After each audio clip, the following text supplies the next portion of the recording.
Thank you, Randall. Let's find out. No, these are not mine.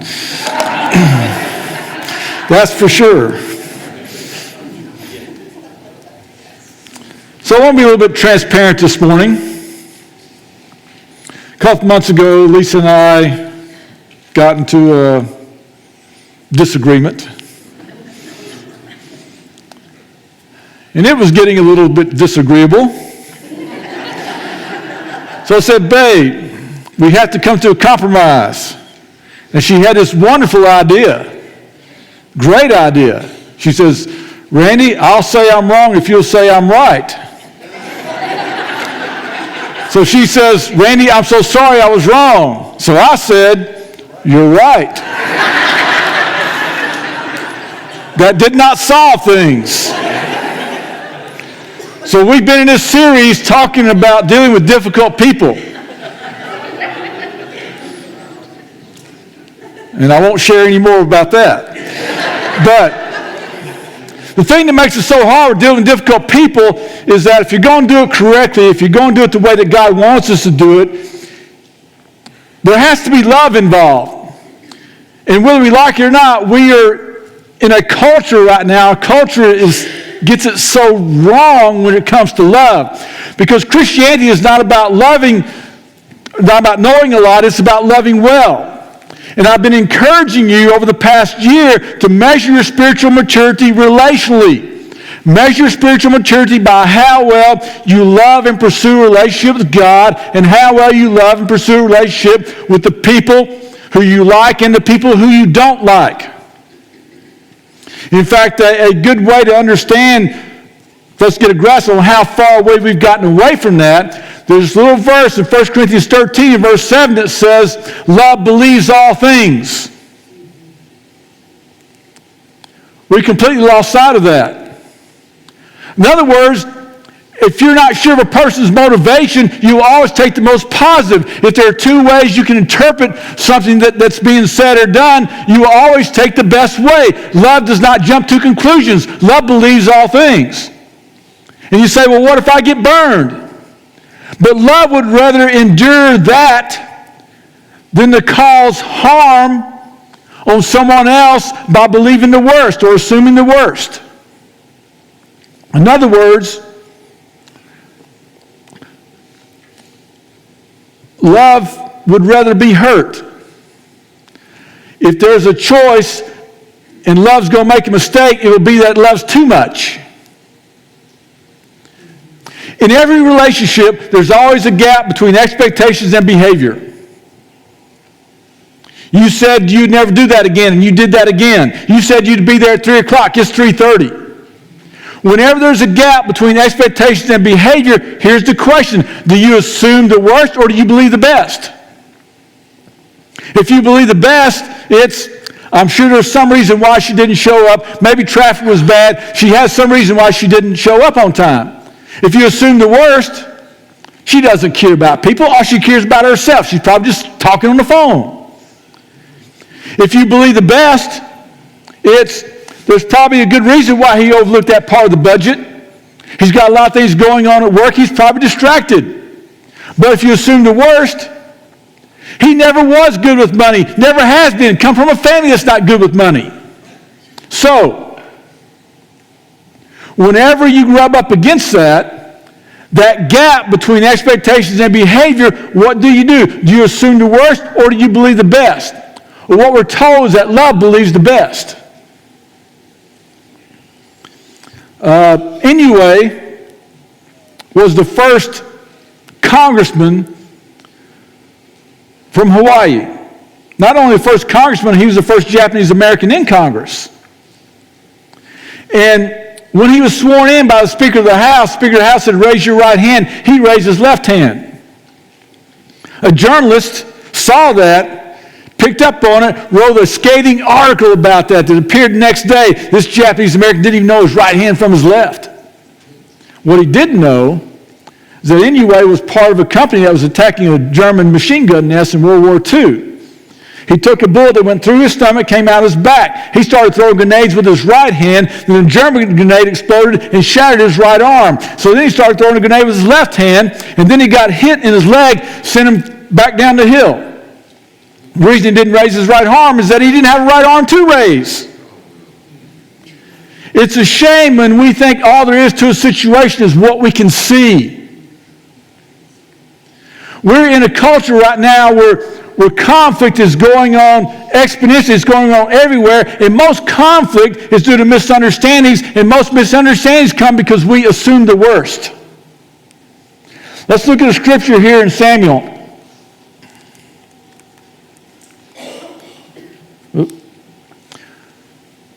This is 2 Samuel 10. Sometime later, the king of the Ammonites died, and his son Hanun became king in his place. Then David said, I'll show kindness to Hanun, the son of Nahash, just as father showed kindness to me. So David sent his emissaries to consult Hanun concerning his father. So David's got good motives here. He just wants to offer his condolences.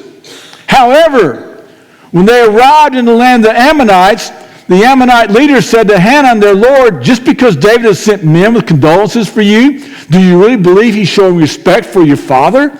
Instead, hasn't David sent his emissaries in order to scout out the city and spy on it and demolish it? In other words, David wouldn't come with good motives.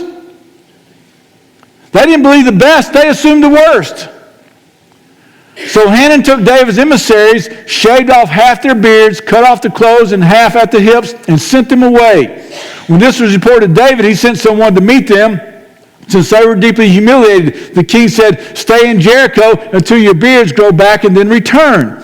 When the Ammonites realized they had become repulsive to David, they hired 20,000 foot soldiers from the Arameans of Beth-Rob and Zobah, 1,000 from the king of Maacah, and 12,000 men from Tob.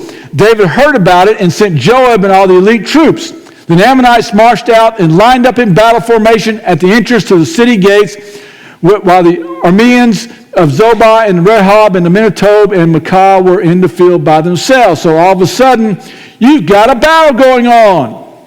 You've got a war. Over what? Assuming the worst. Misunderstanding. And here's what we read later.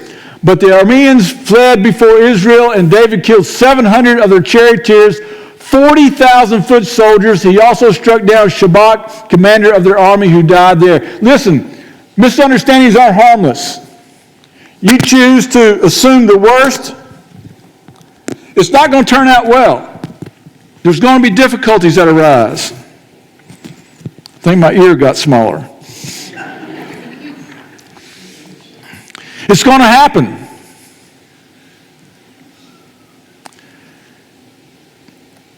What I want you to get a grasp of in the next couple of verses is that these things happen to us every day. This wasn't the first time David experienced it.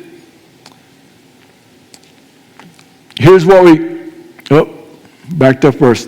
David's oldest brother Eliab listened as he spoke to the men, and he became angry with him being David. Why did you come down here, he asked. Why did you leave those few sheep within the wilderness? I know your arrogance and your evil heart. You came down to see the battle. No, that wasn't David's intention at all. He assumed why David had come because he heard David just asking a simple question.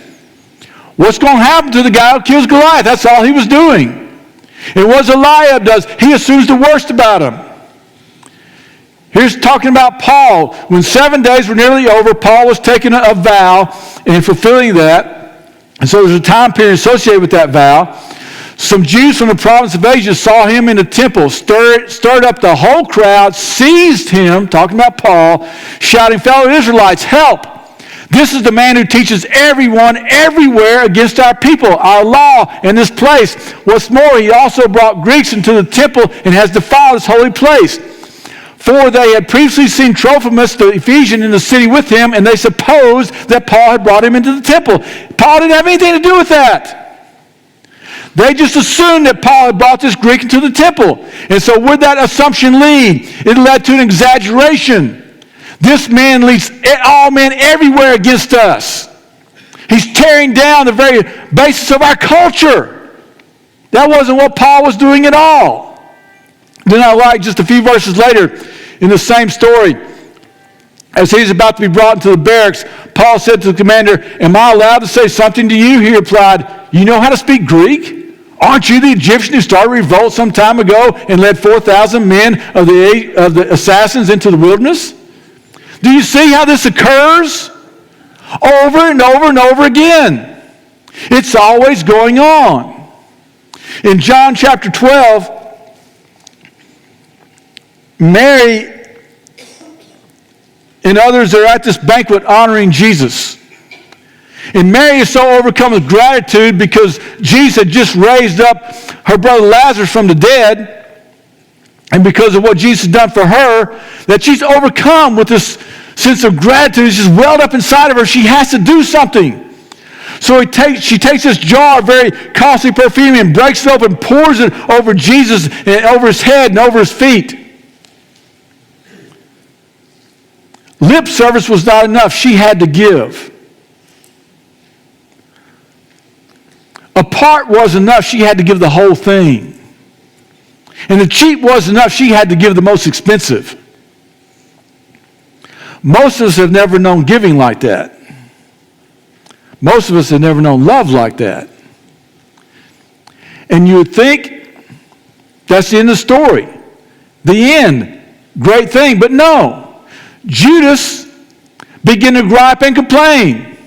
Why wasn't that perfume sold and the money given to help the poor? But it wasn't just Judas. All the other disciples chimed in and were saying the same thing too.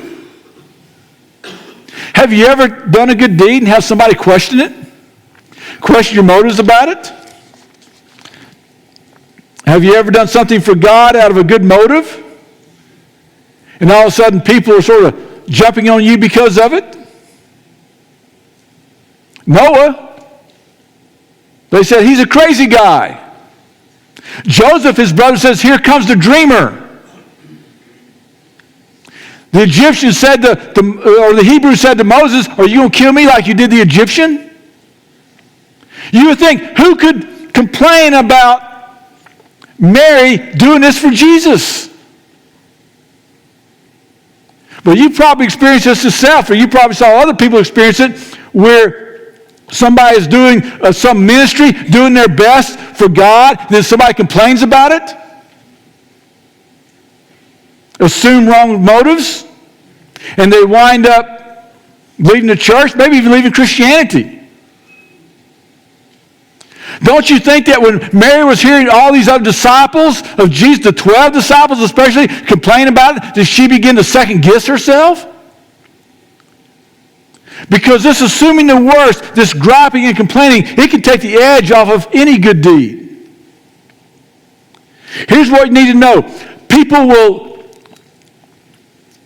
they'll see what they're looking for. They will see what they're looking for.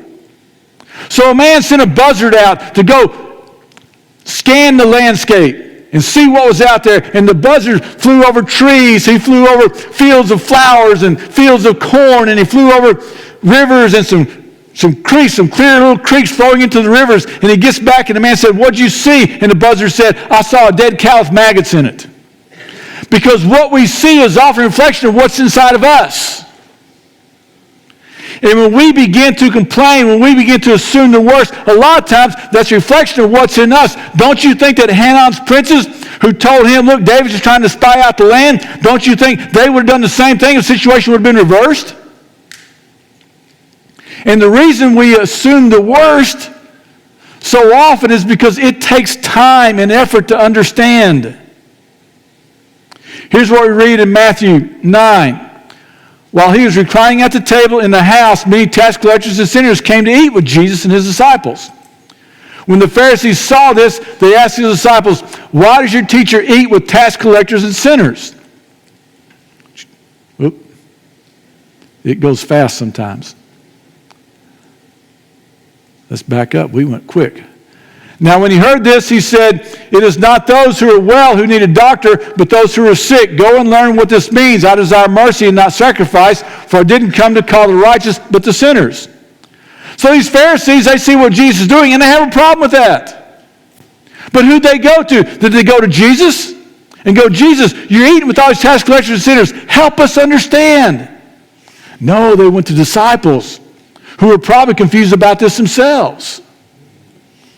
You see, when you love someone, you want to understand. You want things all out in the open. Here's something you need to know about this situation and what happens in life. When you want answers, when you want to understand, you'll go to the person. But when you want allies, you want people who agree with you, you'll go to others. And you'll keep going until you find somebody who agrees with you. And that's often what people do, more times than not. So, some things that make assumptions so harmful, right? It's harmful. Why is making the assumptions about people, why is it so dangerous? Because it just harms, it kills things. It harms relationships. It harms relationships with your family. It harms relationships within your church. It'll even harm yourself. So David Fink is a psychiatrist with the Veterans Administration. He wrote a book entitled Release from Nervous Tension. And in it, he tells how he was familiar with or worked on over 10,000 cases of veterans that suffered from emotional and mental tension. And he's wondering, what's the base of this? What's going on? So he set up a control group of over 1,000 soldiers. So this is not some small little test that's going on. He had over 1,000 soldiers that did not suffer from emotional and mental tension. And he figured out, what's the difference between these two? And this is what he came to conclude. The difference wasn't genetics. It wasn't the environment. It was those who suffered from mental and emotional tension. They were very critical in fault finding, always assuming the worst. But the ones who didn't suffer from these things, they assumed the best. They were content. What I want you to understand is that believing the best. This is something that when we don't do it, it has its downfalls. Not only is it harmful, it's contagious. It spreads. Remember when the spies went into the promised land, 10 came back and said, we can't do it. They began to grumble and complain. And what does the Bible say? The whole camp, it spread to all the Israelites begin to grumble and complain. And here's what we read. How long must I endure this evil community that keeps complaining about me? They thought they were grumbling and complaining to Moses. What does God say? Oh no, it wasn't to Moses. It was to me. I have heard the Israelites' complaints that they make against me. Your corpses will fall in this wilderness. All of you who are registered in the census, the entire number of you 20 years old and more, because you have complained about me.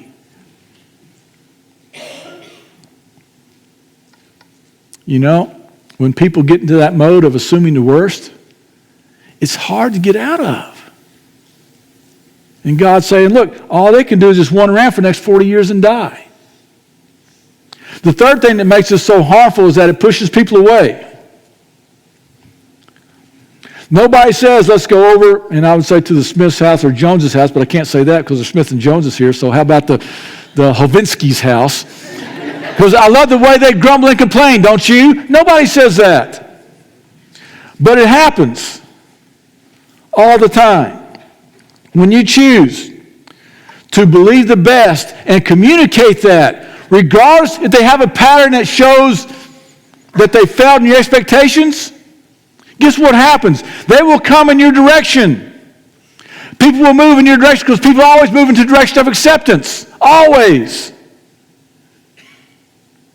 And that's what God has called us to do, especially the difficult people, to believe the best. Not just believe the best, but to speak the best. Here's a verse in Ephesians. No foul language, or the version, let no unwholesome word should come from your mouth, but only what is good for building up someone in need, so that it gives grace to those who hear. Not only are you not to assume the worst in your mind, you're not supposed to speak the worst, but only what's needed. What does this person need right now?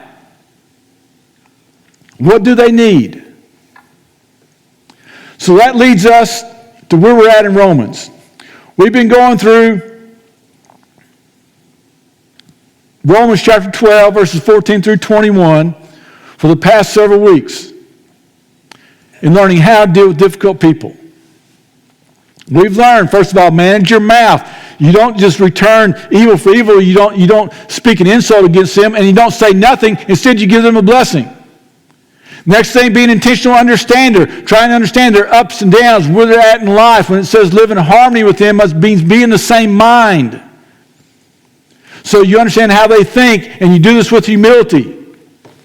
And then we saw where you seek peace with everyone. You can do this. Why? Because of the power of the Holy Spirit in you. It's not just up to you in the context of Romans, it's up to you as the Holy Spirit's leading you. And then last week we saw where you lead the retribution of God. That's His job to retaliate, not yours. And this week, here's what we're going to see. It's possible to conquer their evil with kindness. It's what we read in Ephesians. It's what is needed. What do they need? Here's the verse in Romans 12. But if your enemy is hungry, feed him. If he is thirsty, give him something to drink. For in so doing, you will heap fiery coals on his head. If he's hungry, feed him. We don't want to do that. If he's thirsty, give him drink. We don't want to do that. Fiery coals on his head, we want to do that most of the time, right? Here's the thing about this. What he's saying is that we often underestimate the power of kindness. It's what Francis of Assisi says. He says, at all times preach the gospel, and when necessary, use words. That's especially true when there's a conflict. Because when there's a conflict, it's not going to do you any good to try and have words with that person most of the time, because you're just going to get into an argument. You're going to get into an argument, and nobody wants to lose an argument. You will not let yourself lose an argument. You've never been in an argument with somebody, after 20 minutes you told them, look, I'm sorry, I'm totally wrong, you're totally right. It's never happened. So number one, what do? You make a list of your enemy's needs. What do they need? Oftentimes we're just thinking about ourselves. But it's what that verse in Ephesians that we read. You speak to the need of the moment. What does that person need? It could be what they need is their source of irritability. You remember when Paul was in bondage and in chains and shackles in the prison at midnight, then there's an earthquake, and all of a sudden the chains come off all the prisoners and the doors are wide open, and what's the jailer about to do? He's about to kill himself. What does he need? He needs to know we're not planning on escaping. He needs to know we don't have any ill will against him, and he needs to know our God. And the rest is, you know the story. What does our enemy need? And the second thing about this verse is be prepared to realize that what your enemy needs, you are capable of supplying. That's what's implied in this verse. That you're capable of supplying what your enemy needs. This is the story of the Good Samaritan. When his enemy there is half dead on the road, what does he do? What does he need? Well, he needs medicine. Well, I've got oil. He needs transportation. I've got a donkey. He needs a place to recuperate. I got a friend at the hotel, and I've got some money. Here's what we read in 1 Thessalonians 5:15. See to it that no one repays evil for evil to anyone, but always pursue what is good for one another and for all. Pursue. He doesn't tell us what to do. Paul doesn't give specific direction on what it means to pursue. Why? Because we have to use our imagination. What's needed at the moment? That's going to change. It's going to be different. We have to think about what's it going to take to foster peace in this situation. When news that the Civil War was over reached the White House, they were throwing a party. And Lincoln got up before that and he said, it's time that we treat our Southern friends not as enemies, but as fellow citizens. And then he told the band to play something. They started to play Battle Hymn of the Republic. He said, no, play Dixie. And they go, we don't have the music to Dixie. We don't know. It took them a while to figure out even how it started. But what was he doing? He was sending a message saying, we don't want this to be a time of retaliation. We need this to be a time of reconciliation. And so he's thinking, how can I foster peace? It's something that needs to happen. And then third, wake your enemy's conscience with no strings attached kindness. That is what is meant by pouring hot coals on his head. Because there's a custom where people who were expressing their pain in what they had done, reconciliation, not reconciliation, but expressing what they had done and feeling sorry for what they had done, they would have burning coals they would put on their head. And this was a way of expressing their guilt and their shame. And so what he's saying here is when you pour this kindness on your enemy, you're going to prick their conscience. And they're going to feel shame and guilt. But he says not just one kindness, he says when you heap this upon them. In other words, it may not take just one act of kindness. It may take 2, 3, 4, 10, a dozen. But it will come to the point where they are so overcome with this guilt and shame that they will move in your direction. It will bring a healing to the relationship. So here's what he says next. He says, be convinced of the power of good. Here's the verse. Do not be conquered by evil, but conquer evil with good.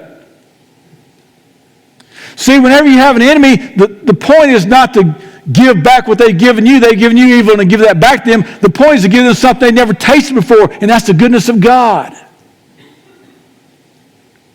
So I'll repeat again.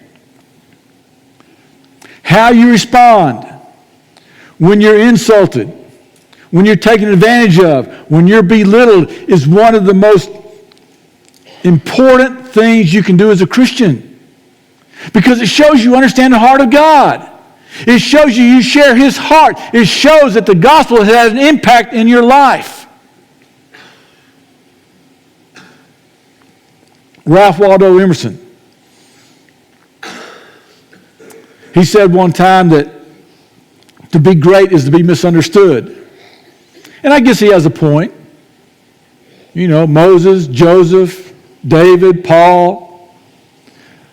But Elliot Hubbard was a contemporary of Emerson, and he said, being misunderstood is no sign of greatness. Greatness is when you're able to be misunderstood without resentment. Because some of the toughest things you will endure is when you're criticized, when you're assumed the worst, not by people in the world, but by people inside the church. How do you respond? It's one of the toughest things that I face. I think it has to be up there in the top 2 or 3, is when people inside church, they make assumptions and they don't want to have a conversation. So how do you respond? May the critic die in all of us. May we not be a people who are quick to assume the worst, but we're quick to believe the best. We're quick to find out what's needed. So we need to be a people who, whenever there's a difficulty, what do? Well, first thing we do is we look at ourselves. We talked about that last week. Second thing we do is we assume the best. We believe the best, not the worst. And then we manage our mouth. We speak a blessing. We become an intentional understander of their thoughts, their intentions. We try and put ourselves and learn more about them, and we do this with humility. And then we are quick to realize we want to be at peace with everyone, and if there's any retribution to be made, we let that happen to God. But what do? What's their needs? How can I supply what they need? Let no unwholesome word proceed out of your mouth. But what is needed, you have to figure out, what do they need? And then you will be convinced. You can live with the conviction that good can overcome evil. To doubt that is to doubt the power of our God. Because that's something He set in motion. That's a law. Just like you reap what you sow, just like gravity, it's a law. And we don't need to be living anymore in defiance of that. Oh, that we can be a people who believe in the power of good. So much so that whenever somebody insults us or takes advantage of us, we don't try to get even. We don't sit back and do nothing. Instead, we let them know that we believe in the power of God. We let them know that His grace has changed us, and we believe it can change them. So it's not easy. But this is what we are called to do. Remember that? We've read it in several places in the Scripture. For you have been called for this purpose. That when people do evil to you, you seek good to them. When people assume the worst, you choose to believe the best. Not easy, is it? But that's what we've been called to do.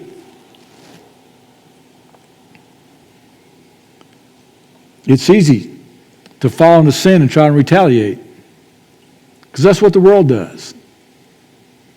Perhaps a hypocritical, judging person has kept you from committing your life to Christ, from being involved in church, because they're everywhere. If we want to see revival, the hypocritical, judgmental, retaliating, returning evil for evil, that has to die in us. If we want to fully grasp what God has done for us on the cross, it will be shown that we will treat people the same way He treated us. What did He do? Want to get even with us? Do nothing? No, He sent His Son to die for us. He sought to build a bridge to draw us to Himself. May that be us. May that be us. So we're going to sing a hymn of invitation. And if you're here this morning and you have not given your life to Christ, you haven't become a Christ follower, this will be the time where you do that. Where you say, okay, from now on, I'm not letting people, despite their hypocrisy, beside their judgmental attitude, I'm not going to let them keep me away from Christ. I'm going to become a Christ follower. Maybe this is a time where you want to just come and kneel and pray, because you have to spend some time thinking, what would it look like? What would it look like for me to return good for evil? For me to figure out what they need. Are they thirsty? Are they hungry? What is it that they need? It takes effort. But you must be willing to put forth the effort. Let's stand together.